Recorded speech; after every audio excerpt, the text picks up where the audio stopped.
The rain fell like bullets against the cracked concrete, each drop echoing through the narrow alley where Raina pressed herself against the cold brick wall. Her newborn twins, Luna and Atlas, barely 3 weeks old, whimpered softly against her chest beneath the thin hospital blanket that was all she had managed to grab during her desperate escape. My loves, she whispered, her voice barely audible over the storm. Her lips were blue from the cold, her dark hair plastered to her face, but her arms never loosened their protective hold on her babies. Every shadow made her flinch. Every sound made her heart race. Vincent would be looking for her by now, and his rage would be terrible. The sleek black sedan moved slowly down the rain-slick street, its headlights cutting through the darkness. Behind the wheel, Marcus Stone adjusted his tie and glanced at his watch. The charity dinner had run late, and all he wanted was to reach his estate and forget about the evening's hollow. Conversations about philanthropy from people who had never known real suffering, something in his peripheral vision, made him slow the car. There, huddled in the alley's mouth like a broken bird, was a young woman clutching what appeared to be 2 small bundles. Marcus had spent years hardening his heart against the city's countless tragedies. But something about her fierce protectiveness over her children struck him like lightning. He pulled over and stepped into the rain without grabbing his umbrella. His expensive suit was immediately soaked, but he barely noticed. As he approached, Raina's head snapped up, her eyes wide with terror. "Please," she gasped, clutching her babies tighter. "I'm not doing anything wrong. We'll move on, I promise." Marcus stopped several feet away, his hands visible and open. "You're not in trouble," he said softly. His voice carried a warmth that surprised even him.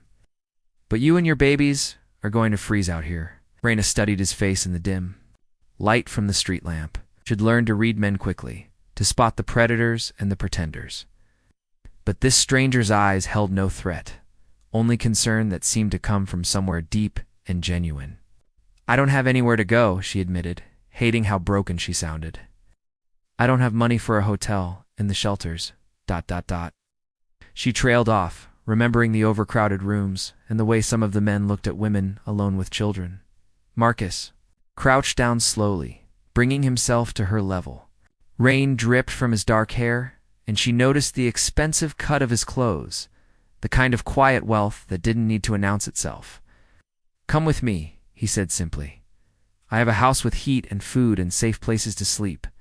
No strings attached, no questions you don't want to answer."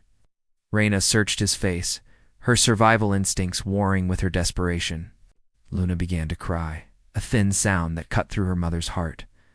Atlas stirred restlessly, and she could feel how cold they both were despite her attempts to keep them warm. "We'll set her."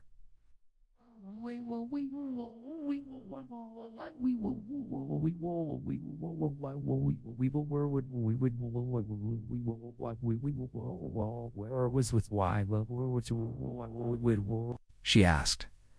Marcus was quiet for a long moment, and she saw something flicker across his features, pain, maybe, or recognition. "Because someone should have helped my mother once," he said finally, "and nobody did." The honesty in his voice decided it for her. Slowly, carefully, Raina struggled to her feet. Marcus rose with her, extending his hand. "My name is Marcus," he said. She hesitated one more moment, then took his hand. "Raina," she whispered. Together, they walked toward the warmth waiting in his car, leaving the shadows of the alley behind. Asterisk dawn light filtered through floor-to-ceiling windows as Raina opened her eyes to unfamiliar surroundings. For a moment, panic seized her. Where were the twins? Then she heard soft cooing sounds and turned to find them, sleeping peacefully in an elaborate bassinet that definitely hadn't been there the night before.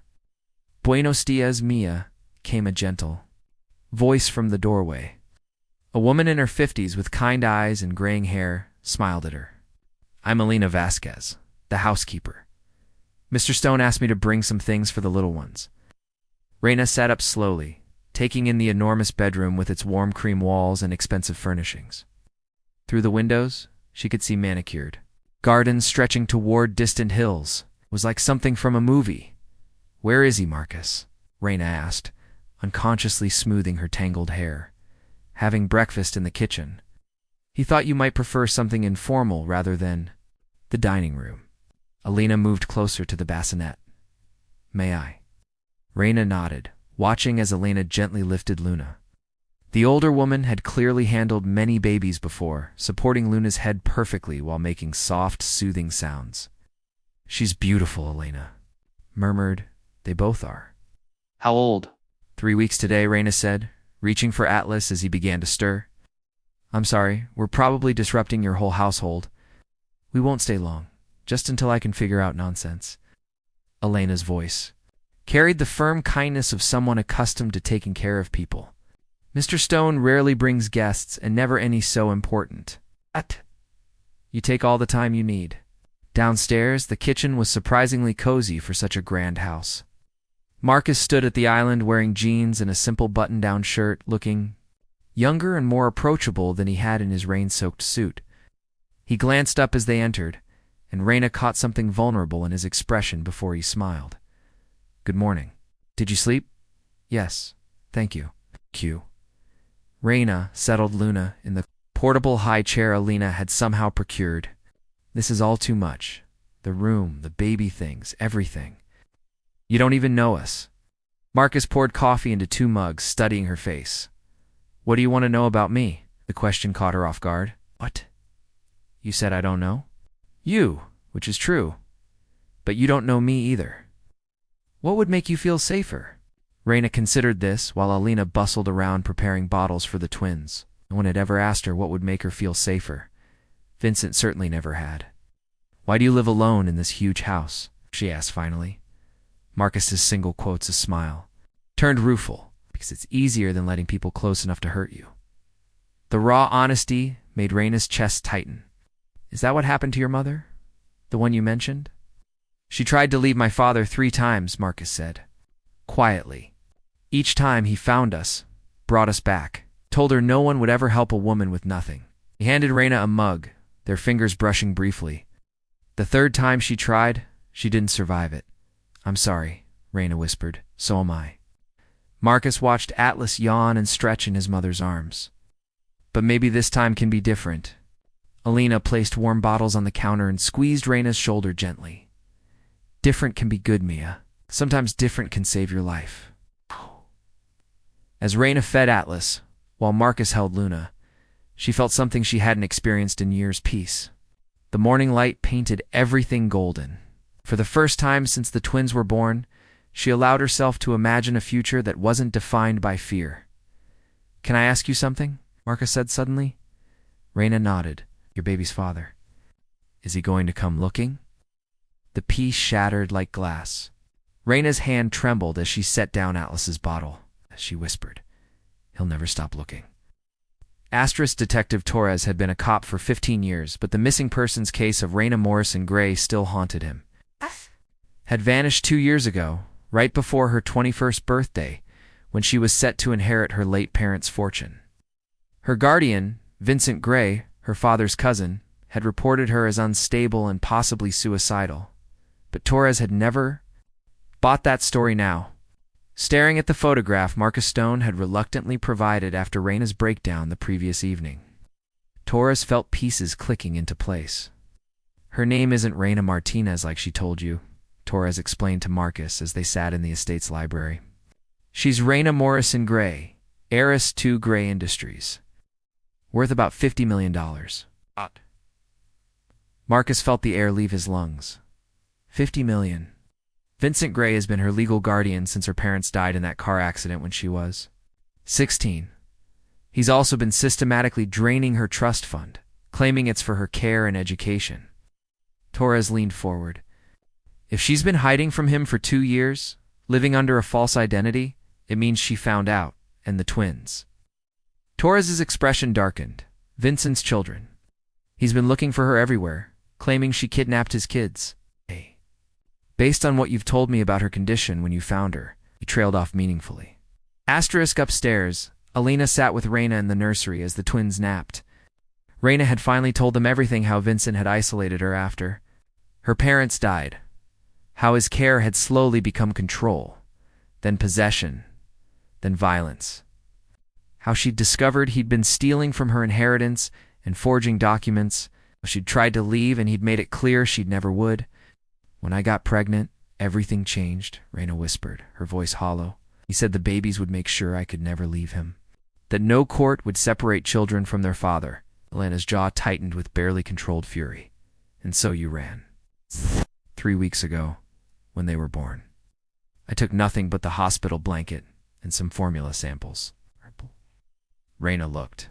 At her sleeping children, I knew he'd find me eventually, but I hoped I could get far enough away that maybe someone would help us. Someone did, Elena said firmly, and we're not going to let him take you back. Downstairs, Marcus was pacing the library like a caged animal. So what happens now? Can we get a restraining order? With what proof?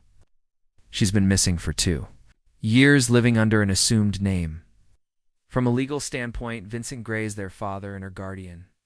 He has every right to demand their return over my dead body. Torres studied the younger man carefully. You care about her.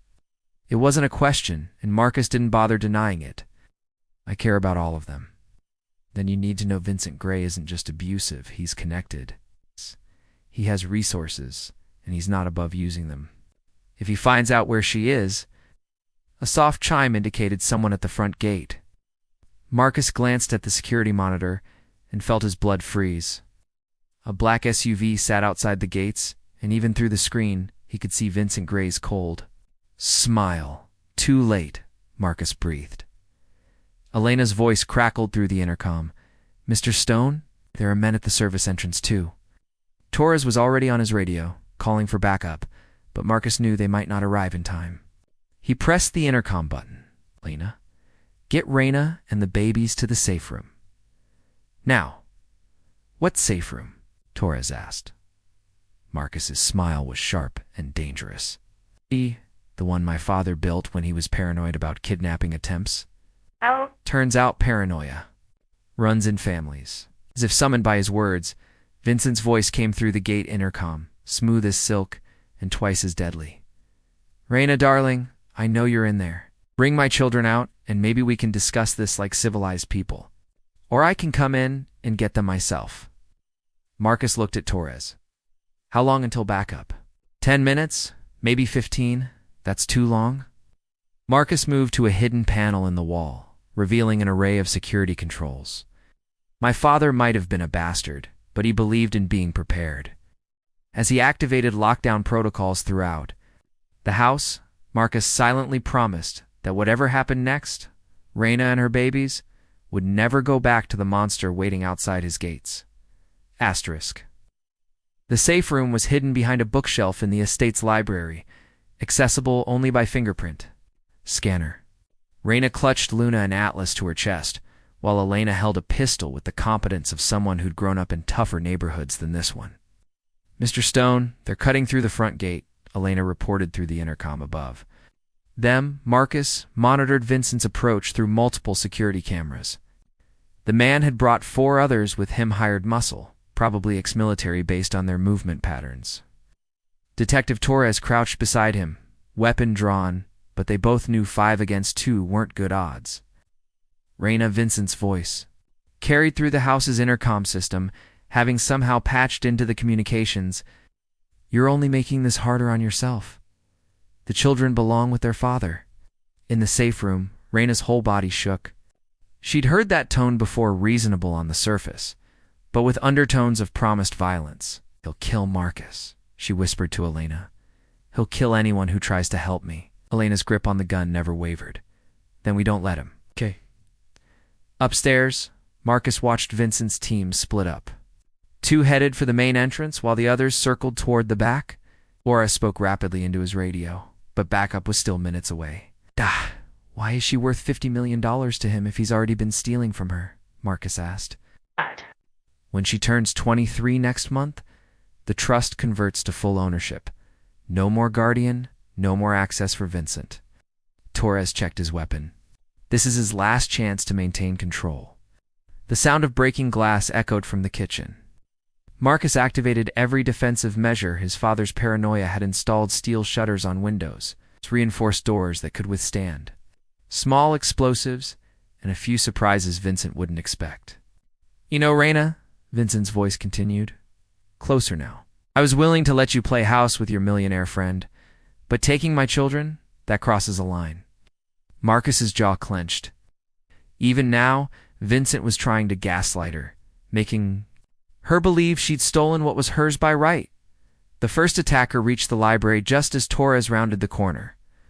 The detective's shot took the man down, but alerted the others to their position. Marcus triggered the house's advanced security system, non-lethal, but effective deterrence his father had preferred over outright violence. Strobing lights and deafening alarms filled the corridors. Designed to disorient intruders, through the chaos, Marcus heard Vincent screaming orders, his calm facade cracking under pressure. In the safe room, Raina made a decision. She handed Atlas to Elena and moved toward the door. What are you doing? Elena hissed. I can't let him die for me, Raina said. Vincent won't hurt me as long as I have information he needs. But he'll kill Marcus without thinking twice. Mia, no, but Raina was already entering her fingerprint to open the door. She'd spent 2 years running, 2 years afraid. Her children deserved better than a mother who hid while good people died protecting her. She emerged into the library just as Marcus and Torres were falling back under heavy fire. Vincent stood in the doorway, his expensive suit slightly rumpled, but his smile intact. There she is, he said softly.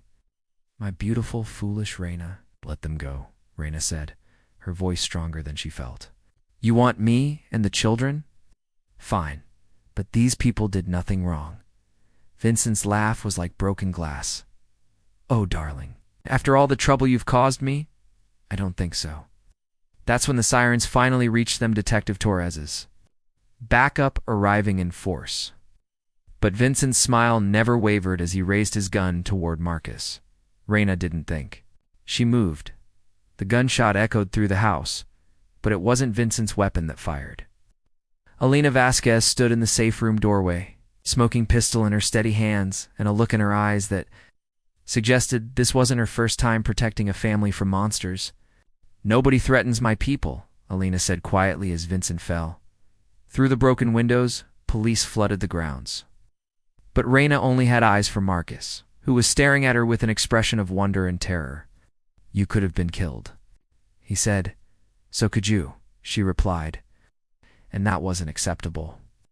As Torres cuffed Vincent's remaining men and called for ambulances, Raina realized something had fundamentally changed. She wasn't running anymore. She was fighting back.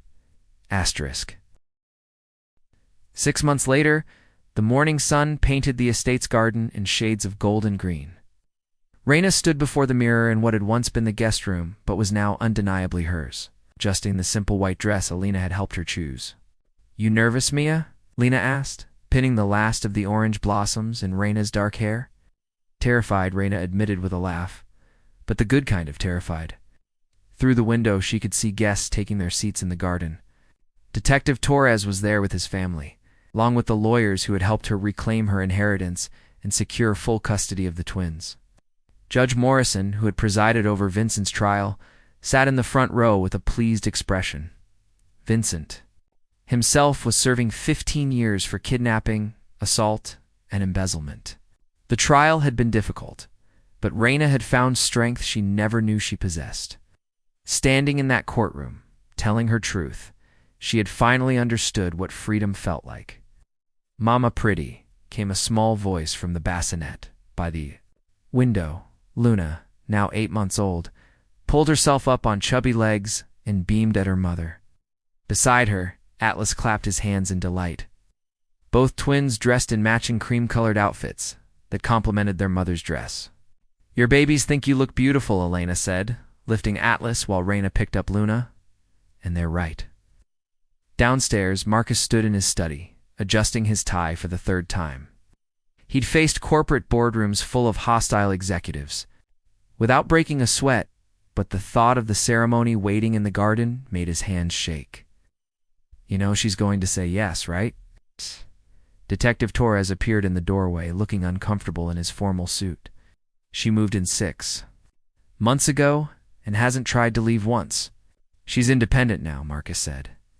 $50 million in full custody of her children. She doesn't need me anymore. Doris laughed. Son, that woman faced down an armed psychopath to protect you. That's not need talking. That's love. Music started in the garden, and Marcus felt his nervousness transform into anticipation. Torres was right. What Reina had built with him wasn't born from desperation or gratitude. It was something much rarer and more precious. Reina appeared at the top of the garden stairs, and Marcus forgot how to breathe. She was radiant, but more than that, she was free. The haunted look that had shadowed her eyes that first night in the rain was gone, replaced by confidence and joy. Alina walked beside her, carrying Atlas, while Luna rested contentedly in her mother's arms. They had become a family in every way. That mattered, bound not by blood or law, but by choice and love. As Reina reached his side, Marcus took her free hand. No second thoughts? He whispered. Only about whether Alina should have shot Vincent somewhere more painful, Reina whispered back, making him laugh. Judge Morrison began the ceremony with words about love, conquering fear, and building new beginnings from broken pieces. But Marcus barely heard him. He was lost in Reina's eyes, remembering the frightened girl in the alley and marveling at the strong woman she'd become. When they exchanged rings, Luna grabbed for the shiny band, making the gathered guests laugh. Atlas chose that moment too. Loudly announced his presence, and Alina smoothly whisked him away for a diaper change, never missing a beat. By the power vested in me, Judge Morrison concluded, I now pronounce you husband and wife.